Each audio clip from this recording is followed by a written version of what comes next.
aí a palavra do nosso Deus, primeiro livro de Samuel, capítulo 6, dando prosseguimento à exposição do texto. Essa perícope, essa sessão, ela vai do verso 1 do capítulo 6 até o verso 2 do capítulo 7. 1 Samuel 6, 1 até 7, 2. Diz assim a palavra do Senhor. Havendo, pois, estado a arca do Senhor na terra dos filisteus 7 meses, os filisteus chamaram os sacerdotes e os adivinhadores, dizendo: que faremos nós com a arca do Senhor? Fazei-nos saber como a tornaremos a enviar ao seu lugar.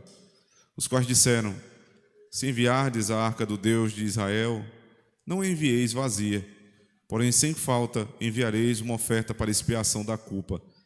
Então sereis curados, e se vos fará saber, porque a sua mão não se retira de vós. Então disseram: qual é a expiação da culpa que lhe havemos de enviar? E disseram: segundo o número dos príncipes dos filisteus, 5 hemorroidas de ouro e 5 ratos de ouro, porquanto a praga é uma mesma sobre vós e sobre todos os vossos príncipes. Fazei, pois, umas imagens das vossas hemorroidas e dos vossos ratos, que andam destruindo a terra, e dai glória ao Deus de Israel. Porventura aliviará a sua mão de cima de vós, e de cima de vosso Deus, e de cima da vossa terra. Porque, pois, endurecereis o vosso coração, como os egípcios e Faraó endureceram os seus corações? Porventura, depois de os haver tratado tão mal, os não deixaram ir, e eles não se foram? Agora, pois, tomai e fazei-vos um carro novo, e tomai 2 vacas com crias, sobre os quais não tenham subido o jugo, e até as vacas ao carro, e tirai delas os seus bezerros, e levai-os para casa. Então, tomai a arca do Senhor, e ponde-a sobre o carro, e colocai num cofre, ao seu lado, as figuras de ouro que lhe haveis de oferecer em expiação da culpa, e assim enviareis para que se vá. Vede então, se ela subir pelo caminho do seu termo a Bet-Semes, foi ele quem nos fez este grande mal. E se não, saberemos que não nos tocou a sua mão, e que isto nos sucedeu por acaso.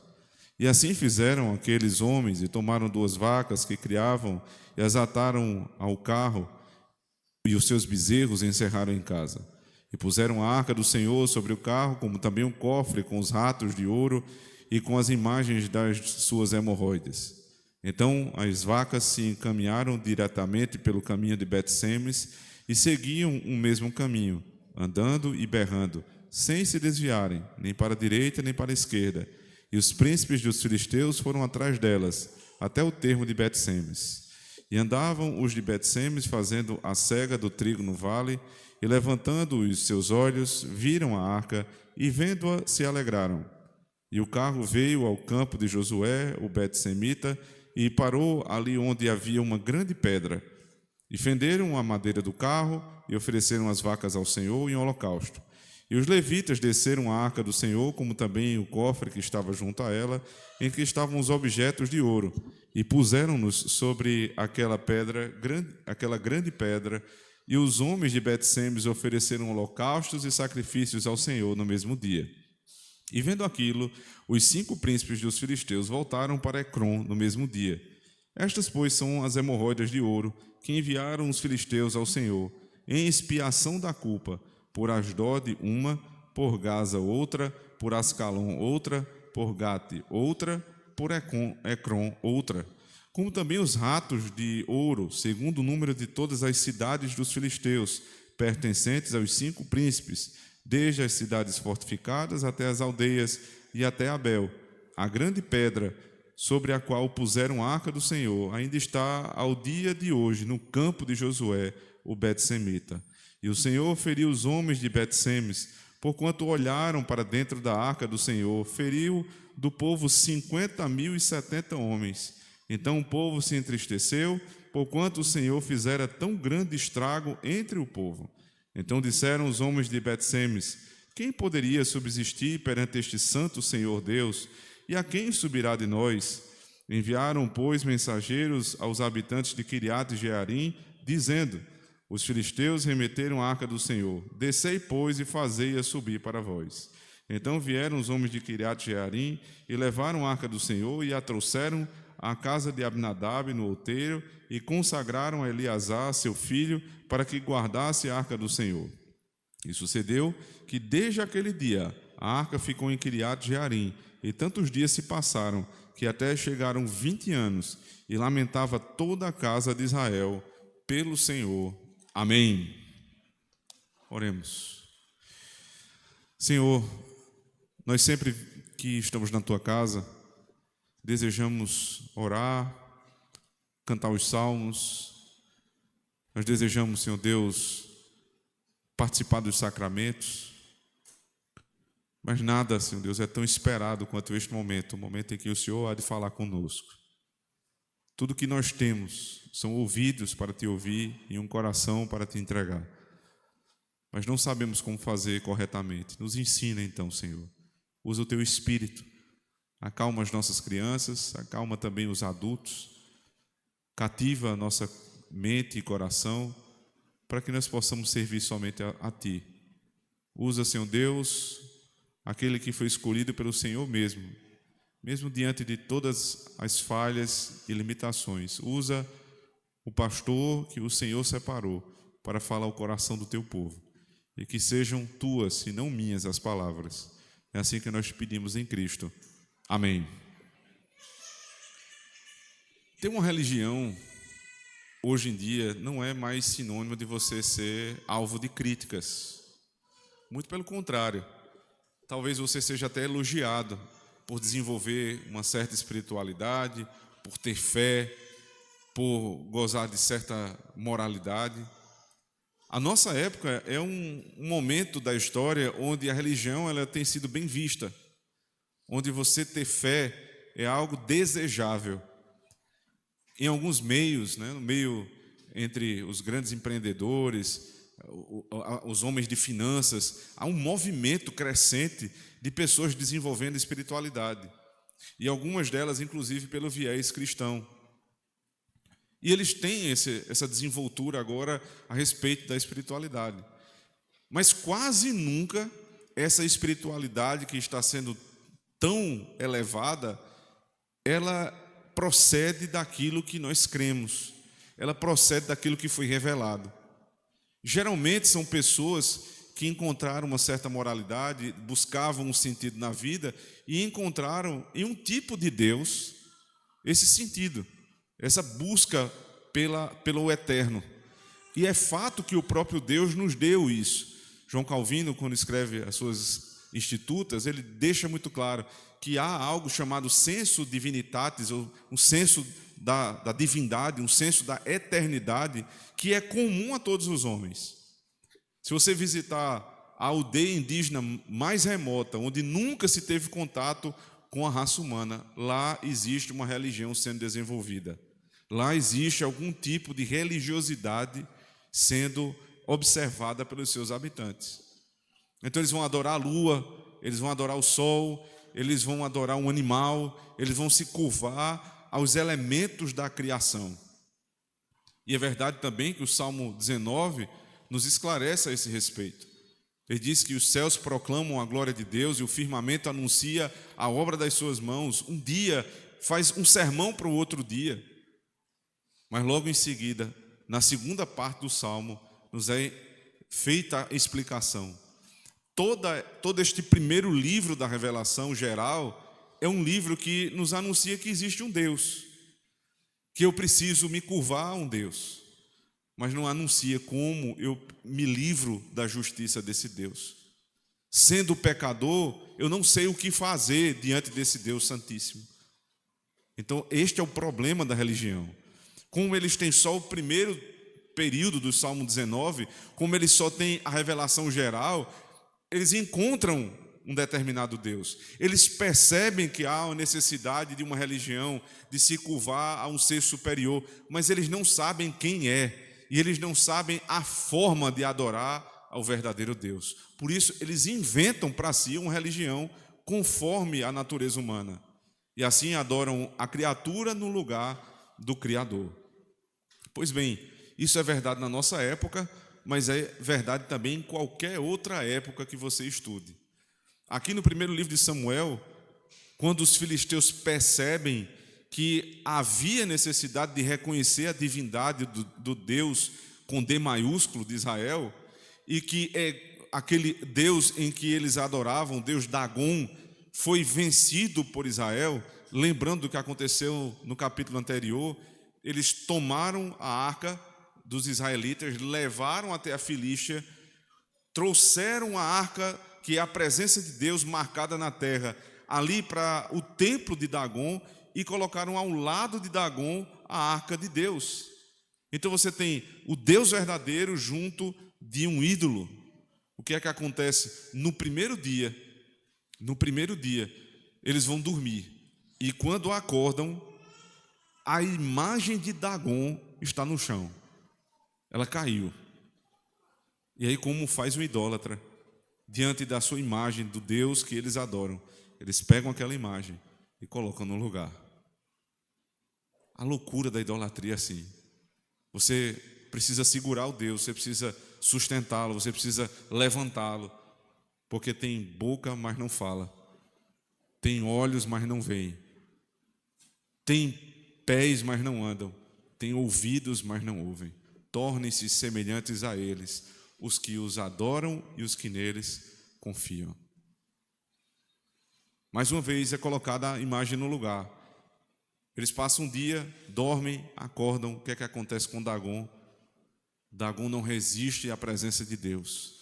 E Dagon está agora caído e despedaçado, mão para um lado, pedaço de Deus para todo lado ali. A imagem do Deus Dagon é despedaçada diante do Senhor. E eles atribuem isso à arca.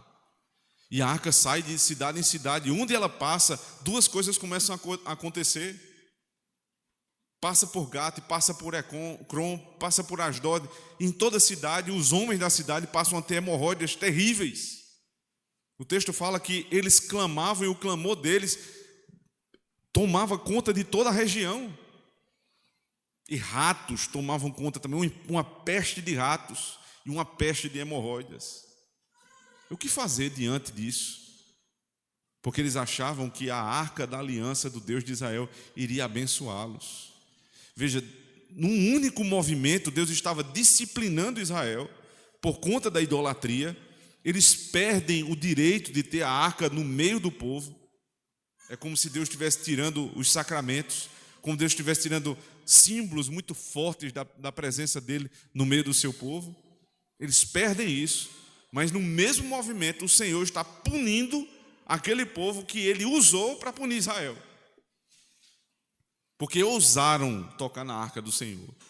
Porque ousaram trazer essa arca achando que ter os elementos externos da religião, sem ter o Deus da religião, iria resolver alguma coisa. E eles, desesperados, não sabem o que fazer. E começam a tomar decisões e procurar conselhos. Eu comecei a desenvolver espiritualidade.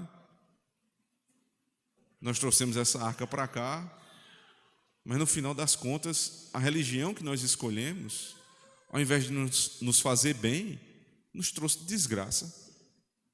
E agora o que fazer? A minha vida está desgraçada. A minha vida espiritual está aos pedaços como Dagon. O que é que eu faço?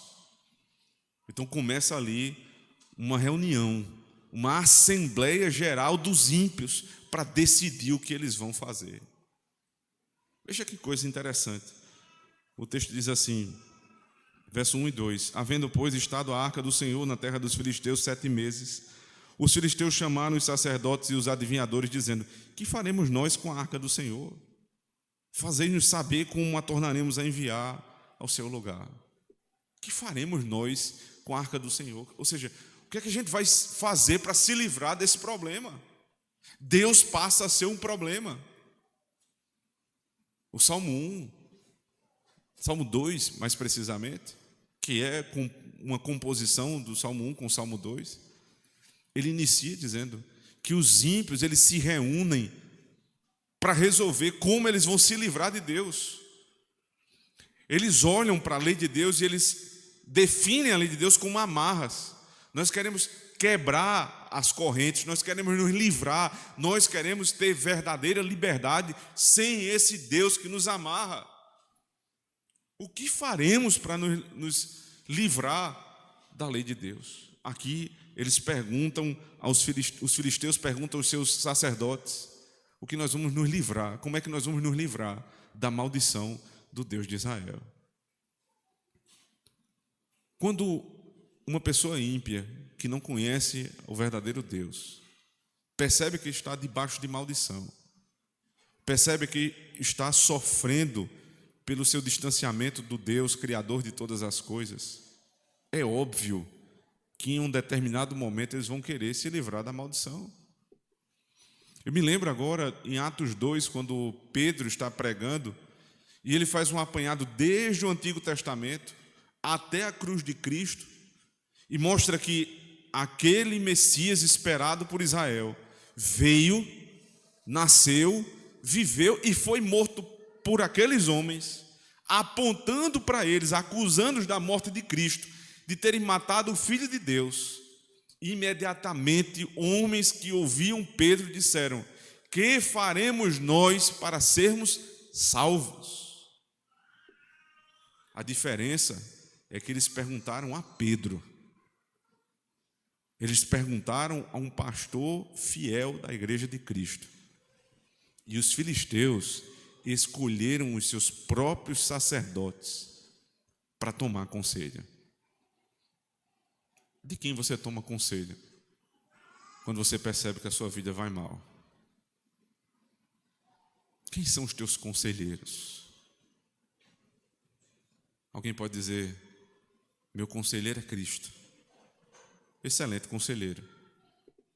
Mas existe um modo que o próprio Cristo resolveu de nos aconselhar. É fato que, lendo a Escritura, nós recebemos excelentes conselhos. Mas o problema é como aplicá-los à minha vida. Como aplicar a Escritura à minha situação particular. Essa já deve ter sido uma dúvida dos irmãos. Eu estou diante de um caso muito difícil. O que é que eu faço?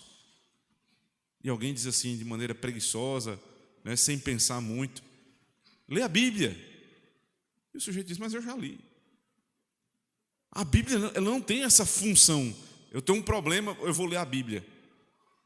Porque a própria Escritura diz: o Senhor nos deu pastores e mestres para a edificação do corpo, para equipar os santos.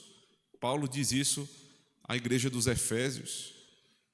Portanto, existe um modo de Deus nos aconselhar em casos específicos. Deus aconselha na leitura da palavra, não tenho dúvidas. Deus aconselha na pregação pública da palavra, mas mais especificamente o Senhor nos aconselha na palavra por meio dos seus ministros. Procurar ajuda pastoral não é uma vergonha, é uma bênção. Saber quem procurar é muita sabedoria. Mais uma vez, me reportando ao livro dos Salmos, Salmo 1, diz que o bem-aventurado é o homem que não anda no conselho dos ímpios. Como é que eu ando?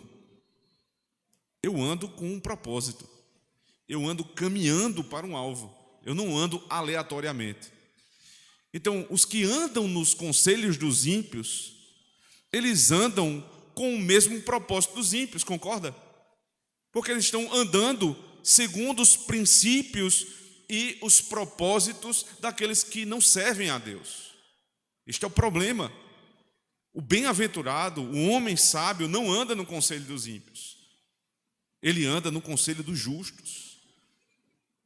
Ele busca o conselho dos justos. Esses homens buscaram conselhos nos sacerdotes, nos falsos sacerdotes dos filisteus. A mão de Deus pesou sobre nós. O que é que nós vamos fazer? Todos os conselhos que foram dados levaram a mais praga sobre o povo.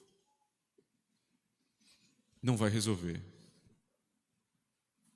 É a época onde os crentes, a nossa época, onde os crentes preferem as terapias aos gabinetes pastorais. Eles preferem os coachings aos pastores. Eles preferem os 7 passos para o sucesso do que os 10 mandamentos. Todas as épocas em que isso foi feito, o que houve no final foi destruição para o povo. Quem é teu conselheiro? Todos nós temos necessidade de bons conselhos, irmãos, inclusive o pastor. Não é à toa que a Igreja de Cristo ela é formada por um colegiado de presbíteros. Sabe por quê? Porque eu também preciso de conselhos. Eu me sento com os meus presbíteros e, em particular, eu peço conselhos a eles. Recentemente, eu estive conversando com um pastor e ele dizendo que se sentia muito isolado no ministério. Uma dessas viagens que eu fiz, eu fico muito só aqui na igreja, né? O senhor deve reconhecer isso, né? O ministério pastoral é um ministério de muita solidão. Eu disse, meu irmão, eu até entendo que o irmão esteja passando por isso, mas eu não me sinto só. Isso é um desvirtuamento do padrão bíblico. Os presbíteros precisam ser os homens de confiança do pastor, para que ele não se sinta só, porque ele também precisa ser pastoreado. E assim todos nós sabemos onde buscar os bons conselhos. Agora é necessário, para que isso aconteça, que se tenha bons pastores, que conheçam a palavra, que sejam bem instruídos, que estejam bem intencionados, que estejam comprometidos com a obra e com o bem-estar das ovelhas. Porque senão, é o seguinte, fala com a minha secretária, daqui a 3 meses você fala comigo. Nada contra o pastor ter secretário, nem marcar agenda, por favor. Eu imagino que em igrejas grandes isso seja extremamente necessário.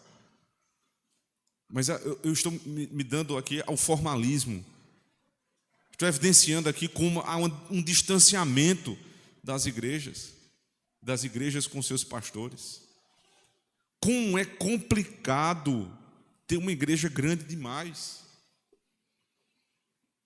Como aquilo que é vitória para uns, na verdade, é uma grande derrota da igreja.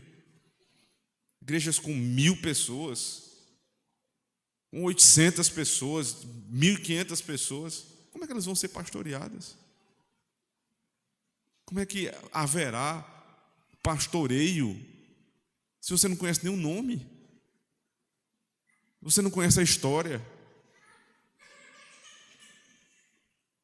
Os bons conselhos, irmãos.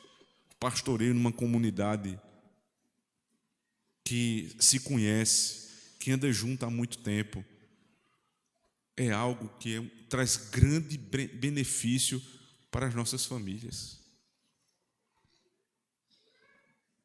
Bem-aventurado o que não anda no conselho dos ímpios. Cuidado com o que tem sido dito. Isso é uma doença. Você precisa procurar um especialista. É claro que existem muitas questões que são enfermidades. É evidente que você precisa procurar os médicos em suas diversas especialidades. Mas doença da alma, quem cura é o nosso Senhor. E Ele usa os seus ministros para nos ajudar a curar as nossas doenças da alma.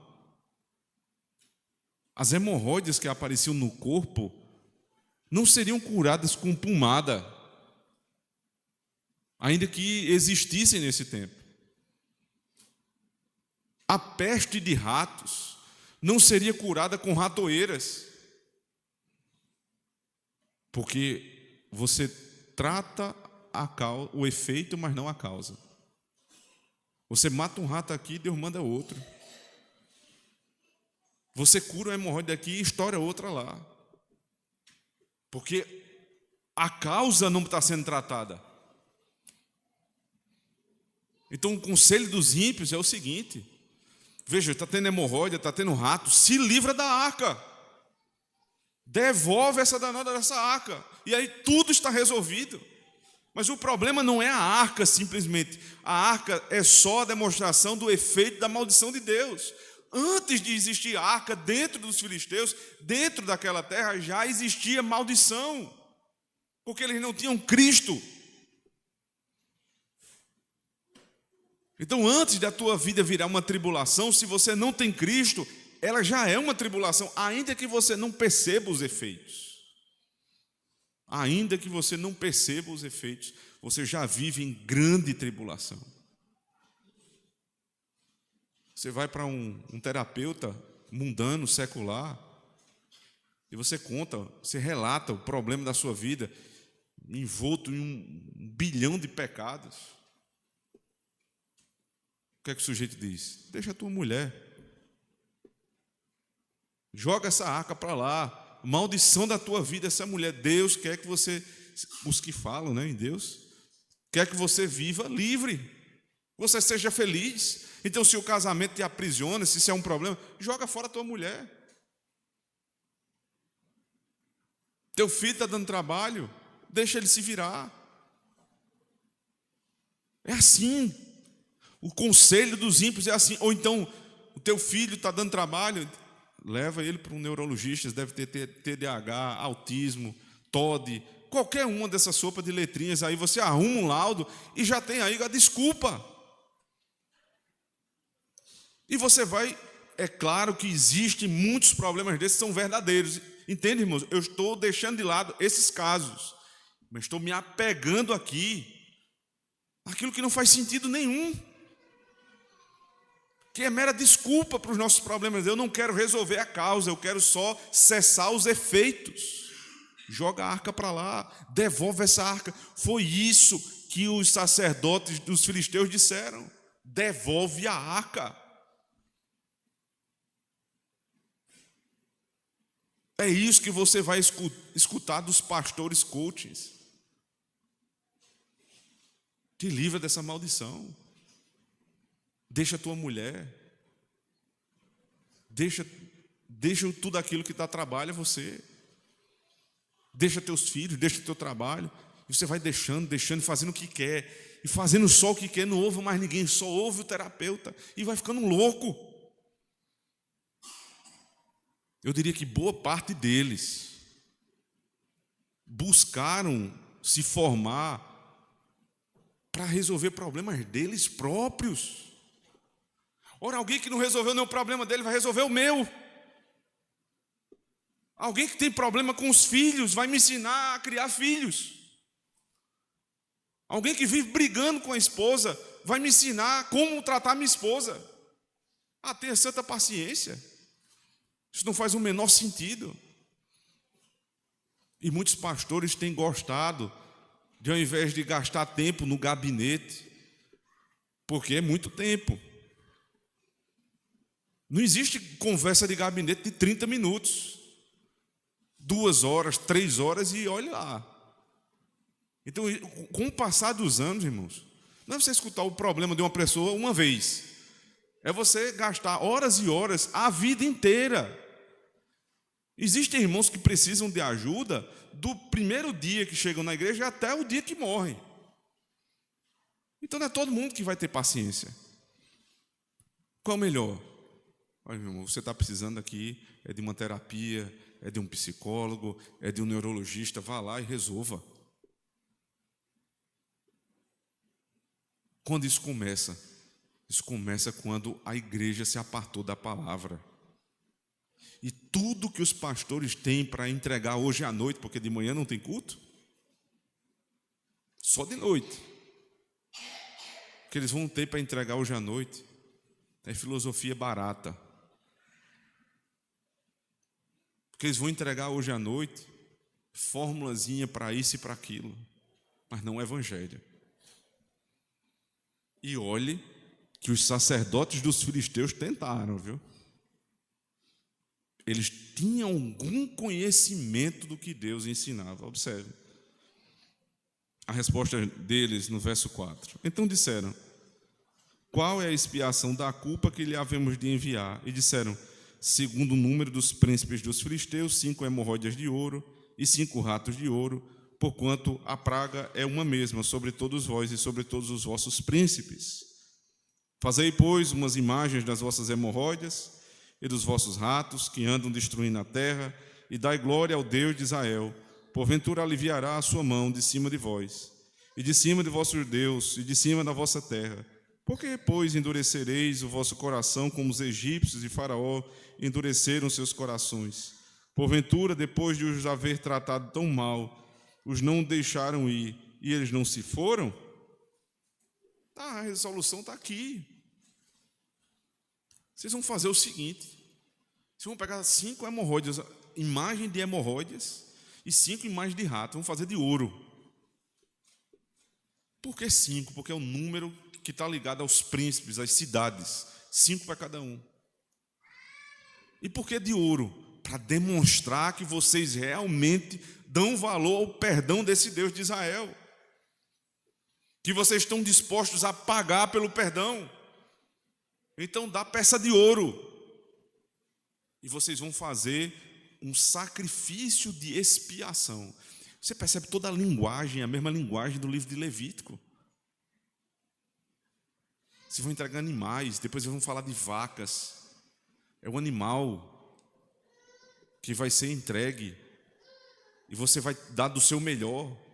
E você vai entregar demonstrando que o maior valor da sua vida é o Deus de Israel. Então tem Bíblia. Então tem pastor. Então fala de Jesus, então é crente. Pode ter Bíblia. Pode ter pastor. Pode ter o nome de Jesus na frente e não ser crente. Sabe por quê? Porque não respeitam o modo como Cristo deseja ser adorado. Não foi assim que Deus mandou. Não foi assim.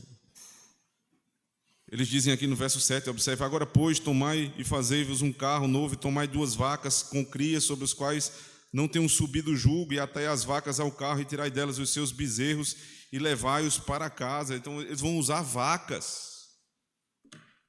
O livro de Levítico é o manual de culto do Antigo Testamento. Abra comigo, Levítico 5.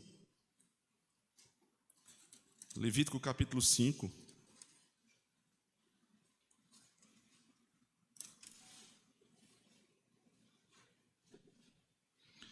Esse é o capítulo sobre os pecados ocultos ou pecados por ignorância. É o pecado que você não sabe que pecou. Então existia uma prescrição de sacrifícios para aquilo que você não sabe que você fez. Existem muitos pecados que a gente nem se dá conta. E existe também o pecado daquele que é ignorante mesmo. No caso, os filisteus eram ignorantes, eles não sabiam, eles não conheciam a lei de Deus. Então, Levítico 5, verso 14, diz assim: e falou o Senhor a Moisés, dizendo: quando uma pessoa cometer uma transgressão e pecar por ignorância nas coisas sagradas, veja, em relação ao culto, então trará o Senhor pela expiação um carneiro sem defeito do rebanho, conforme a tua estimação em ciclos de prata, segundo o ciclo do santuário, para expiação da culpa. Assim restituirá o que pecar nas coisas sagradas, e ainda lhes acrescentará a 5ª parte, e dará ao seu sacerdote. Assim o sacerdote, com o carneiro da expiação, fará expiação por ele, e ser-lhe-á perdoado o pecado. Agora volta comigo lá para 1 Samuel. Veja qual é a linguagem, verso 4. Qual é a expiação da culpa que havemos de enviar? E disseram, segundo o número dos príncipes dos filisteus, 5 hemorroidas de ouro, 5 ratos de ouro. Depois fazei, pois, umas imagens. Para quê? Para expiação. Você percebe, a linguagem é o sacrifício da expiação da culpa. Ou seja, o nome está certo, mas a forma está errada. O nome está certo, mas a forma está errada. O nome está certo, é culto. Mas o que tem no culto não é o que tem na Bíblia. Então está errado. A Bíblia manda cantar os salmos, orar, realizar os sacramentos, pregação da palavra, votos, jejuns solenes. Então o sujeito pega e diz: não, hoje não. É Natal. Hoje não tem nada disso. A gente vai fazer uma cantata ao invés do culto, e Deus hoje vai ter que entender. Porque é o nascimento do Filho de Deus. E talvez Deus tenha esquecido disso para deixar uma prescrição para o Natal, mas nós vamos fazer da melhor forma. A gente tem um coral, nós temos encenação, e nós vamos encenar agora o nascimento do nosso Senhor Jesus Cristo. Não foi ordenado. Vai ter horário convocado pelo conselho, vai ter o nome da igreja, vai ter o nome de culto, mas não é culto que vão fazer lá, e vão quebrar o dia do Senhor hoje, como tantas vezes já fizeram, irmãos. Todo ano é assim. Troca-se o dia do Senhor, o dia que foi reservado para o culto, para fazer uma coisa que não é culto, chamando de culto. Deus prescreveu em Levítico capítulo 5, vocês devem trazer um carneiro. Isso aí nós vai trazer hemorroida. Essa maneira jocosa, humorística de tratar, porque chega a ser engraçado trazer uma hemorroida para o culto, para demonstrar a vergonha, a humilhação que passam os falsos adoradores. Na Índia, tem vaca passando em todo canto e ninguém pode tocar, por quê? Porque é um animal sagrado.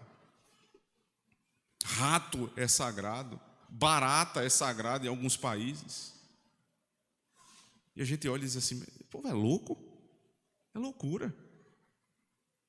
É loucura, porque você vai deixando a imaginação tomar conta. Assim como é loucura também, em um determinado ponto do culto, você vai fazer a oração e você quer que todos venham para a frente da igreja de uma forma mística. Quem quer Deus venha para a frente. Não foi ordenado, meu amigo. Mas o que é que tem? O que é que tem? Que se Deus quisesse, Ele tinha ordenado. E quando eu vou incluindo elementos místicos no culto, eu vou tendo problema com Deus. Mas eles estão fazendo isso justamente para se livrar do problema com Deus. Esse é o problema, sendo mais redundante ainda, do culto que é fruto da imaginação do homem. Para resolver um problema, você cria outro. Só era para fazer uma coisa: peguem o carneiro, procurem um sacerdote e digam: eu estou aqui arrependido, o que é que eu faço? Nós vamos pegar hemorroide e rato, e vai fazer imagem de ouro, 5 de cada um, e vai entregar. E depois a gente pega 2 vacas. Agora perceba, eles não estavam nem seguros disso. O culto que não é ordenado, ele tende a mudar. Você sabia disso? Ele tende a ser muito dinâmico. Então, um dia é de um jeito, no outro dia é do outro. Existe uma explicação mais prática que diz respeito para que as pessoas não fiquem, enjoadas daquele mesmo culto. Mas não é só isso, não. É porque é um teste. Eles vão testando para ver o que funciona. Então, a gente fez isso semana passada, funcionou, então faz de novo. Até aquilo ali não funcionar mais, a gente vai mudando. Eles não estavam certos que era Deus que tinha feito tudo aquilo. Então, perceba aqui que é um teste. Verso 7. Agora, pois, tomai e fazer um carro novo, e tomai 2 vacas com crias sobre os quais não tenha subido o jugo, e atai as vacas ao carro, e tirai delas os seus bezerros, e levai-os para casa. Então tomai a arca e ponde-o sobre o carro, e colocai num cofre ao seu lado as figuras de ouro, que lhe haveis de oferecer em expiação da culpa, e assim enviareis para que se vá. Vede então, se ela subir, percebe? Tem uma condicional. Se ela subir pelo caminho do seu termo, a Bet-Semes, foi ele quem? Deus, quem nos fez este grande mal. E se não, saberemos que não nos tocou a sua mão, e que isto nos sucedeu por obra do acaso. Então não tinha uma certeza pode ser que tenha sido o Deus de Israel. Então a gente vai fazer o seguinte: não sejamos obstinados como os egípcios, eles dizem isso aqui. Eles conheciam o que aconteceu lá no Egito, quando 10 pragas foram lançadas. Toda vez que Moisés e Arão iam falar com o faraó dizia que ia deixar, depois não deixavam. Eles chegam à conclusão: vocês não viram, não adianta brigar com esse Deus. Porque quanto mais os egípcios disseram que eles não iam sair, eles acabaram saindo. Então não adianta. Nós vamos fazer, vamos testar. Se for ele, a gente resolve. Se não for, a gente sabe, foi obra do acaso. Existe o ateu, existe o agnóstico. O ateu é o que diz que tem certeza que Deus não existe. E o agnóstico diz que está procurando. Eu diria que cultos que não seguem um padrão bíblico são cultos quase agnósticos. E de certo modo, é isso que acontece. Porque o agnóstico diz assim: um dia eu vou na igreja evangélica, no outro dia eu vou na igreja católica, no outro dia eu vou no terreiro de macumba. Eu estou procurando Deus. Mas quando uma igreja faz um culto de um jeito, depois de outro, depois de outro, depois de outro, ele está dizendo que está procurando Deus, que não encontrou ainda a revelação de Deus. É um culto agnóstico. E aqui eles estão dizendo: a gente vai fazer o seguinte, vamos mandar 2 vacas. Existe inclusive um motivo, né? Veja, lá em Levítico, você não podia entregar vaca, você tem que entregar boi. O que foi prescrito era boi. Então eles ficam sabendo que tinha animal. Bota o animal que quiser, que no final das contas o que vale é a intenção. Não é esse o argumento hoje? Faz de qualquer jeito aí para Deus, que vale a intenção. O que vale é minha intenção de servir a Deus. Se eu vou um domingo, não vou outro, o que vale é minha, quando eu vou, eu estou lá. Se eu vou, mas eu chego atrasado e entrego um culto de todo jeito, não tem problema, Deus vai entender. O que vale é a minha intenção. E aí a gente vai construindo uma série de argumentos nesse sentido. Eles disseram que vale a intenção. Nós vamos fazer o seguinte: nós vamos mandar 2 vacas com suas crias. Veja a malícia dessa estratégia. Por que vaca com cria? Porque se você pegar vaca e colocar ela num caminho e ela tem cria, sabe o que é que ela vai querer fazer? Ela vai voltar para tomar conta dos bezerros. Então bota vaca que nunca recebeu jugo, não está acostumada com o jugo. Tinha que levar os pertences ali que estavam sendo oferecidos. Então bota vaca que não está acostumada com o jugo, que tem bezerro que naturalmente vai fazê-la voltar. Se elas partirem, continuarem o caminho, é sinal que Deus está nesse negócio. Mas se elas voltarem, a gente vai ficar sabendo. Isso aí foi por acaso, não foi Deus. Veja o que é que acontece. Verso 10.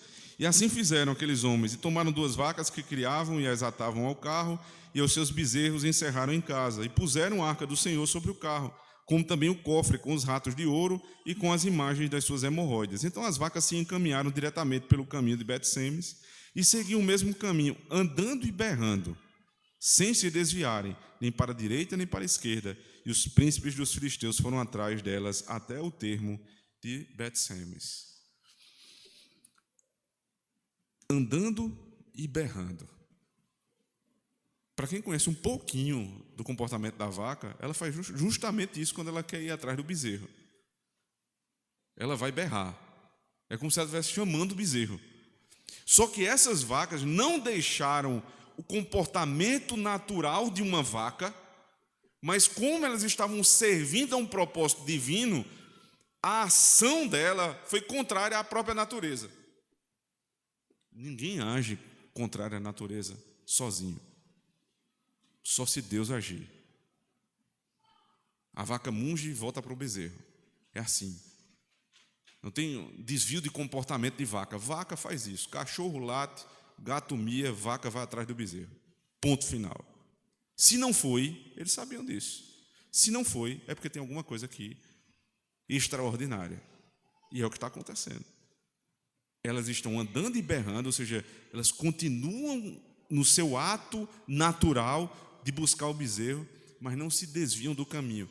E a expressão seguinte, sem se desviarem nem para a direita nem para a esquerda, é uma expressão de demonstração de obediência. Porque quando Deus nos entrega a lei, Ele diz: segue a minha lei, não te desvias nem para a direita nem para a esquerda. Então é tomada essa expressão que é utilizada para o homem obedecer à lei de Deus, e diz: a vaca nem se desviava nem para a direita nem para a esquerda. Por quê? Porque estava obedecendo às ordens do seu Criador. Deus já usou jumento, Deus usa uma vaca, 2 vacas, aliás, que vão servir de sacrifício para expiação. O texto continua: e andavam os de Bet-Semes fazendo a cega do trigo no vale, levantando seus olhos, viram a arca e vendo-a se alegraram. E o carro veio do campo de Josué, o Bet-Semita, e parou ali onde havia uma grande pedra, e fenderam a madeira do carro e ofereceram as vacas ao Senhor em holocausto. E os levitas desceram a arca do Senhor, como também o cofre que estava junto a ela, em que estavam os objetos de ouro, e puseram-nos sobre aquela grande pedra. E os homens de Bet-Semes ofereceram holocausto e sacrifícios ao Senhor no mesmo dia. E vendo aquilo, os 5 príncipes dos filisteus voltaram para Ecrom no mesmo dia. Os sacerdotes erraram também aqui. Erraram. Não, mas vamos deixar aqui, vamos deixar passar a vaca, porque pelo menos foi uma boa intenção dos ímpios. Eles queriam adorar, eles não sabiam que era boi, nem carneiro, então traz uma vaca e a gente deixa. Os pastores não têm autoridade para se desviarem do caminho também. Ora, se uma vaca não se desvia do caminho nem para a direita nem para a esquerda, quanto mais os pastores. Não podem permitir que isso aconteça na igreja. Não podem permitir, especialmente quando os visitantes, a quem nós estimamos muito, venham trazer novidade para a nossa igreja. Eles precisam ser influenciados, não influenciarem. O culto vai permanecer como é. E você que chega, você vai se adaptar ao culto bíblico. Ah, mas eu queria oferecer uma vaca. Então você vai oferecer no terreiro de macumba, porque aqui a gente não aceita vaca. Aqui é só Cristo. É o Cordeiro sendo oferecido. Então eles entregam a vaca. E aí, veja só, quando os pastores não têm a dureza correta no trato com os ímpios que desejam adorar dentro da igreja, sabe o que é que acontece? Eles vêm, fazem o que querem e voltam para seguir as vidas do jeito que estavam. Não há mudança de vida. Verso 16: e vendo aquilo, os 5 príncipes dos filisteus voltaram para Ecrom no mesmo dia. Está resolvido. Não houve mudança de vida, não houve conversão, porque eu levei vaca, eu levei hemorroide, eu levei rato, e eles receberam, então está tudo certo. Então dizem na nossa época: pastor, maneira aí, pastor. Hoje vai vir uns amigos, a família, e eu queria muito que fosse um culto evangelístico, que falasse coisas boas, trouxesse muitas promessas, para ver se o povo da minha família vem. É o dia que o pastor vai pegar mais pesado. Sabe para quê? Porque a esperança que alguém que não conhece a Cristo tem é reconhecer em primeiro lugar os seus pecados, em segundo lugar reconhecer a impossibilidade de resolver o seu problema e dizer: eu não sairei daqui enquanto o Senhor não me abençoar. Enquanto eu não for perdoado, eu não saio daqui. Eu não vim para cá para mudar a igreja como ela é. É uma instituição milenar, irmãos. Não vai mudar o bel sabor das influências externas. Mas é a igreja que vai ensinar ao mundo o caminho. Muitos vão voltar para casa no mesmo dia fazendo a mesma coisa, mas é problema deles. O sangue estará sobre a cabeça deles, não sobre a nossa. Mas quem chega à igreja vai ouvir que todos nós somos pecadores e carecemos da glória de Deus, e que só há um caminho, é se o cordeiro for morto no nosso lugar. Não tem vaca, não tem rato, não tem hemorroida, é um único caminho, é Cristo. O texto continua, verso 18, como também os ratos de ouro, segundo o número de todas as cidades dos filisteus, pertencentes aos 5 príncipes, desde as cidades fortificadas até as aldeias e até Abel. A grande pedra sobre a qual puseram a arca do Senhor ainda está até o dia de hoje no campo de Josué, o Bet-semita. E o Senhor feriu os homens de Bet-semes, porquanto olharam para dentro da arca do Senhor. Feriu do povo 50.070 homens. Então o povo se entristeceu, porquanto o Senhor fizera tão grande estrago entre o povo. Então disseram os homens de Bet-semes: quem poderia subsistir perante este santo Senhor Deus, e a quem subirá de nós? Enviaram, pois, mensageiros aos habitantes de Quiriate-Jearim, dizendo: os filisteus remeteram a arca do Senhor, descei, pois, fazei subir para vós. A arca não é problema só para os ímpios, não. A arca, às vezes, é problema para aqueles de Israel que descumprem as ordens de Deus. A arca chegou, mas ela estava ali, desprotegida, em certo sentido.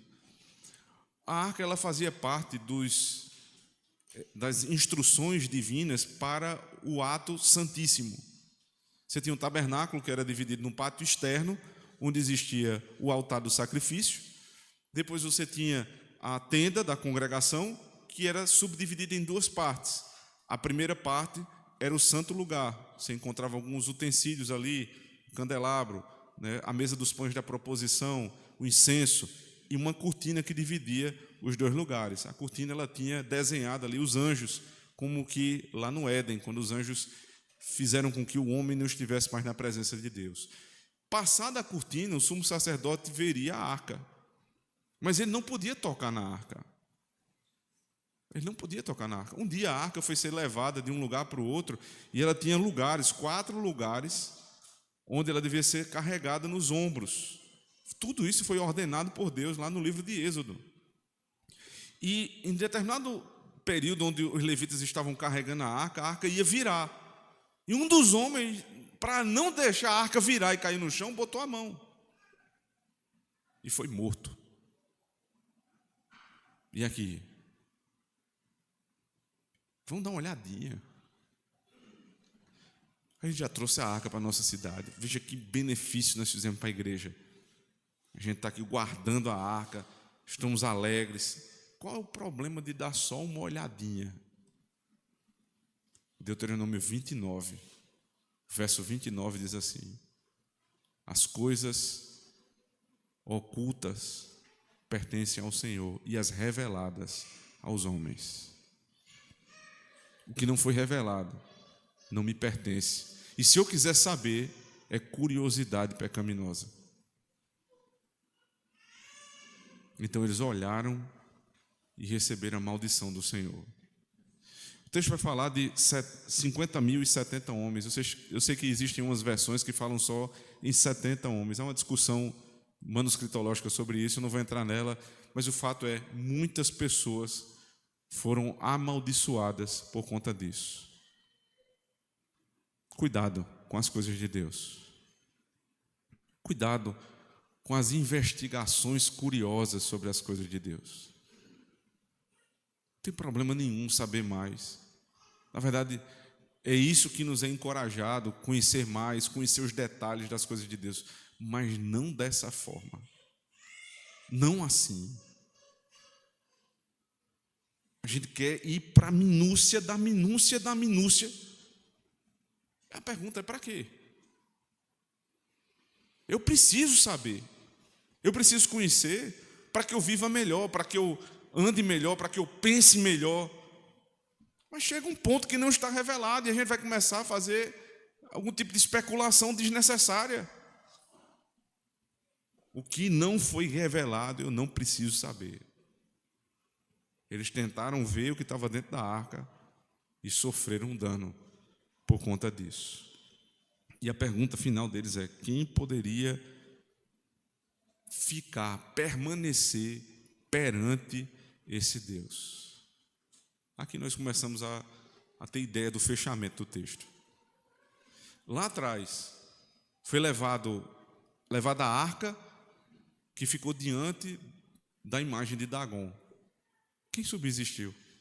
A arca ficou de pé, Dagon foi despedaçado. A arca diante dos filisteus.